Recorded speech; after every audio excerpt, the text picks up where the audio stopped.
L'exposition et la rencontre artistique intitulée Saxon Nuances de printemps du peintre Thái Tĩnh se tiennent actuellement à Hanoï. L'événement offre au public un espace pictural abstrait empreint d'une profonde dimension méditative. L'exposition présente 17 œuvres en acrylique sur toile et sur papier, dont plusieurs grands formats. Les tableaux mettent l'accent sur le mouvement des couleurs, leur rythme des traits et les espaces ouverts, évoquant un voyage intérieur où l'être humain retrouve le calme et la pureté originelle de lui-même. Il s'agit d'un parcours artistique qui s'étend sur plusieurs années. Je souhaite introduire l'esprit de la méditation orientale dans la peinture abstraite contemporaine, afin de créer un dialogue entre l'Orient et l'Occident et d'apporter un sentiment de paix aux spectateurs.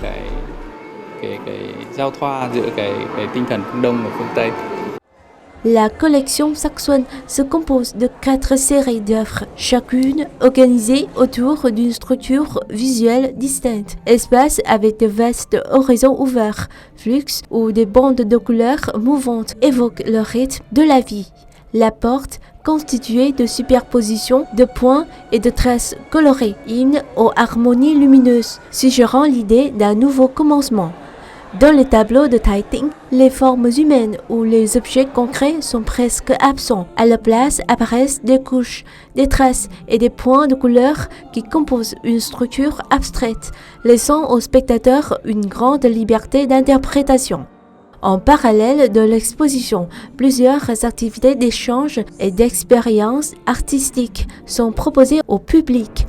Installer un espace artistique paisible au cœur d'un environnement urbain animé constitue également une manière pour l'artiste de créer un dialogue entre l'art et la vie quotidienne. L'exposition se tiendra jusqu'au 19 avril 2026.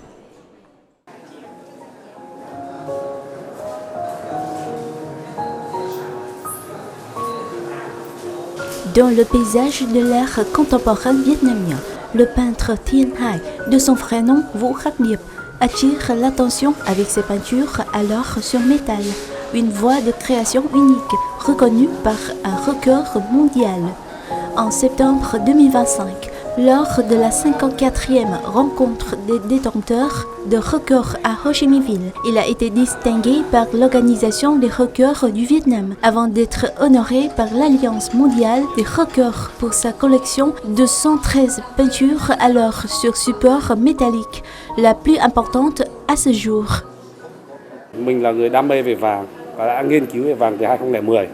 J'étudie l'or depuis 2010. L'or est transformé de l'état solide à l'état liquide, puis en poudre avant d'être appliqué sur le métal à haute température afin de créer différentes nuances du clair à l'obscur.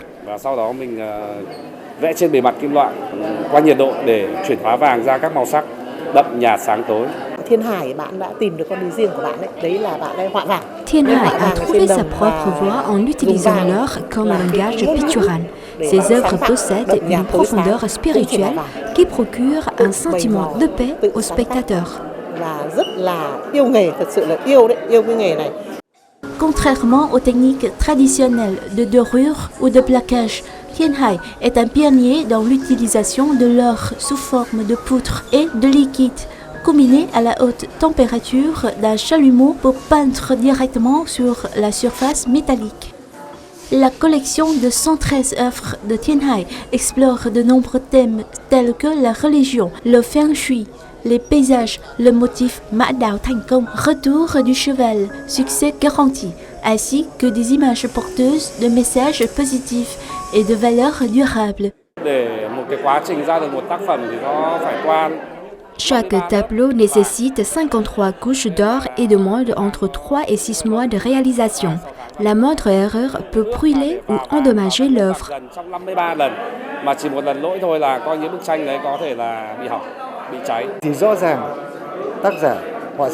C'est le résultat d'un long processus de recherche et de pratique assidue. Les outils et les techniques ne sont que des moyens pour transmettre l'esprit de l'œuvre, et ici, cela est particulièrement efficace. Chaque œuvre constitue un univers à part. Certaines sont empreintes de silence et de sacralité, d'autres rayonnent d'une énergie puissante et éclatante, témoignant de la diversité de son exploration du matériau or.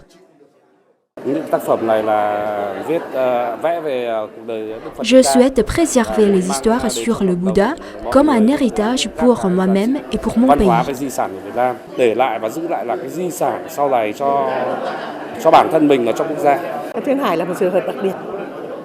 Au Vietnam, personne n'utilise l'art comme matériau pictural de cette manière.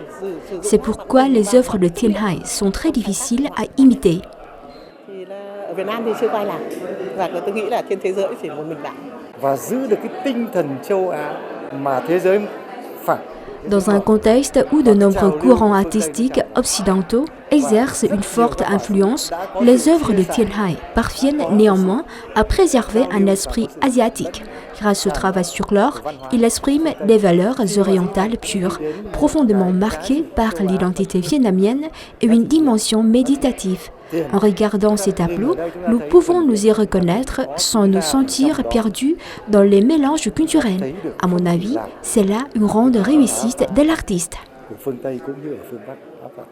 Né en 1981, le peintre Thiên Hai a consacré plus de 20 ans à la recherche et au perfectionnement de la technique de peinture à l'or sur métal. Pour Thiên Hai, l'or n'est pas seulement un matériau précieux, il devient une encre vivante qui raconte des histoires de spiritualité, de culture et de philosophie de vie des Vietnamiens.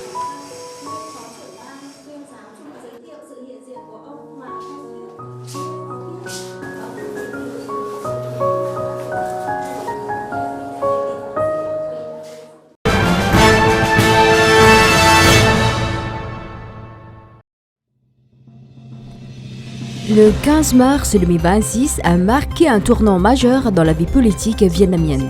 Ce jour-là, des millions d'électeurs ont participé activement au processus électoral, affirmant leur rôle dans le choix des représentants nationaux et locaux pour la période 2026-2031. Le courrier du Vietnam numéro 12 réserve la plupart des ses pages à cet événement national. Au-delà de son importance institutionnelle, cet événement s'est inscrit dans un moment historique particulier. Il s'est tenu après le 14e congrès national du Parti communiste du Vietnam et le 80e anniversaire des premières élections générales de 1946. Le scrutin s'est déroulé dans un contexte de réformes administratives importantes, marqué par la rationalisation de l'appareil d'État, la fusion de certaines unités administratives et l'entrée en vigueur du modèle de gouvernance locale à 2 niveaux. Dans ce cadre renouvelé, cet événement politique majeur constitue une étape concrète dans la mise en œuvre des résolutions du parti, étroitement liées au travail sur les cadres et impliquant la responsabilité de l'ensemble des échelons et des secteurs. Il offre aux électeurs l'occasion d'exercer pleinement leur souveraineté citoyenne en choisissant des représentants dignes de confiance pour siéger à l'Assemblée nationale et au Conseil populaire à tous les niveaux pour le nouveau mandat. Le pays comptait 76 436 561 électeurs inscrits. Selon les données actualisées, le 15 mars à 23h23, le taux de participation atteignait 99,68%. Ce taux de participation constitue l'un des indicateurs les plus significatifs de l'engagement politique des citoyens et de leur confiance dans le système représentatif. À l'occasion des élections législatives et locales, le professeur associé Trần Lê Hưng de l'université Gustave Eiffel partage avec le Courrier du Vietnam ses attentes envers les enjeux de la nouvelle phase de développement du pays. Pour les élèves de terminale qui viennent d'atteindre la majorité, exercer pour la première fois le droit civique n'est pas seulement un honneur personnel, mais aussi une responsabilité envers le développement du pays. Le Courrier du Vietnam publie un article sur ce sujet. À l'occasion de la Journée internationale de la francophonie, le 20 mars, le journal donne un panorama des activités de célébration dans l'ensemble du pays. Entre autres, la fête couleur culturelle 2026, organisée le 14 mars par l'Université de langue et d'études internationales ULIS, relevant de l'Université nationale de Hanoï. Expositions, activités artistiques et échanges académiques ont illustré la richesse de la francophonie et l'engagement dynamique de la jeunesse. Ces sujets d'intérêt sont disponibles dans le Courrier du Vietnam numéro 12 ou sur le site lecourrier.vn.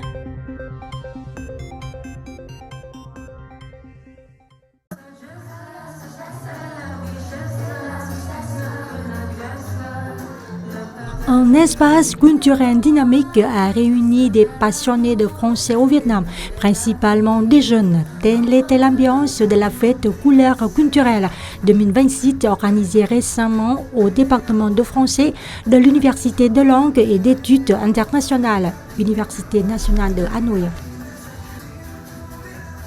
Cet événement culturel est organisé chaque année à l'occasion de la Journée internationale de la francophonie 20 mars.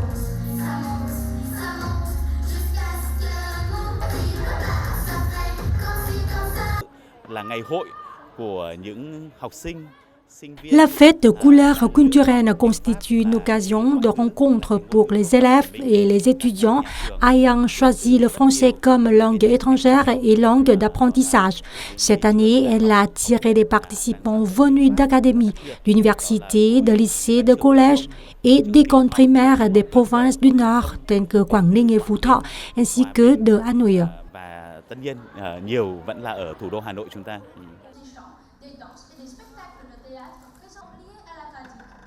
Afin de célébrer la diversité et la vitalité de la langue française à travers des activités culturelles, académiques et artistiques, tout en favorisant les échanges et le rayonnement de la francophonie. L'université organise chaque année depuis 2015 cette fête. Cette édition revêtait une signification particulière grâce à un thème inspirant, Génération Z, Génération de la paix, la contribution de la jeunesse à un monde pacifique et durable. Les jeunes, en particulier la génération Z, ne sont pas seulement les acteurs de l'avenir, mais aussi ceux qui façonnent le présent. Face aux défis contemporains, leur maîtrise du français constitue un outil de dialogue, de cohésion sociale et de construction d'une paix durable. C'est la 4e fois que j'ai le plaisir de participer à la fête couleur culturelle organisée par l'ULIS. Cette année, c'est encore une fois, ça a été très bien organisé. Nos partenaires ont eu beaucoup de numéros artistiques, des présentations de projets communs, notamment le projet Trilave de l'OIF, et des invités de prestige, des invités de marque. Donc je suis très heureux d'être à nouveau ici. Bien, je suis pour la 3e année ici à l'Université nationale dans le département de français pour cette célébration de la francophonie, pour les couleurs de la francophonie. C'est un événement évidemment très chaleureux, c'est un moment de fête où se retrouvent aussi bien des très jeunes enfants que des étudiants, non seulement de l'Université nationale, mais également de différentes académies d'autres universités. C'est un moment où on sent l'attachement des jeunes Vietnamiens qui apprennent la langue française à cette langue qui, pour eux, ouvre le monde. C'est une clé pour eux, pour renforcer leurs compétences, pour leur permettre d'accéder à des formations en France, dans les pays francophones ou ici même au Vietnam, et pour finalement mieux préparer leur avenir, mieux préparer l'intégration du Vietnam dans le monde de demain. La fête couleur culturelle 2026 a proposé un programme riche et immersif offrant aux participants une véritable plongée au cœur de la diversité francophone.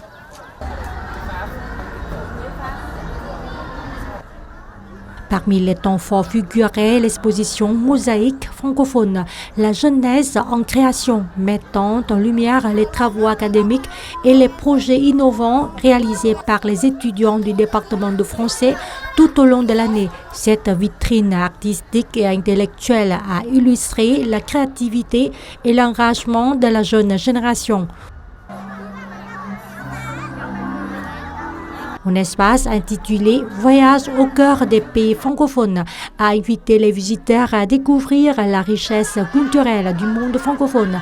À travers des stands interactifs, le public a pu participer à des quiz, des dégustations et divers ateliers. Tout au long de la journée, des animations culturelles, musique, chant et danse ont rythmé la programmation, accompagnée d'un espace dédié aux jeux traditionnels, créant une atmosphère festive et conviviale.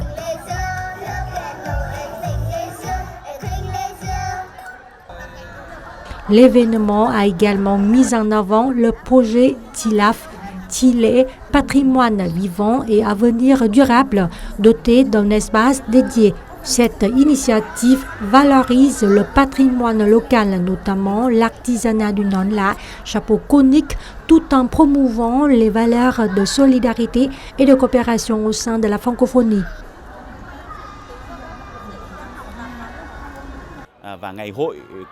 Outre les espaces traditionnels tels que l'espace d'animation culturelle et l'espace de découverte des pays francophones, la nouveauté de cette fête a été l'espace d'exposition des produits de non-la, chapeau conique du village de métiers de Chile.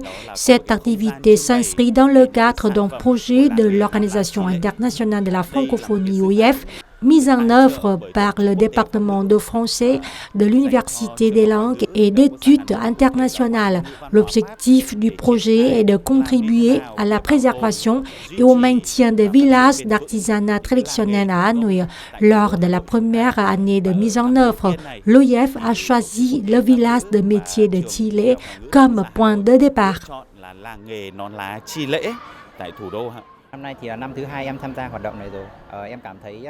C'est la deuxième fois que je participe à cette fête. Ce programme permet d'échanger, de partager et de promouvoir la beauté de la langue française. J'ai été particulièrement impressionnée par l'espace consacré au chapeau conique de Chile. Cette activité est très significative car elle valorise la culture vietnamienne tout en encourageant la préservation des métiers traditionnels et le département du tourisme durable.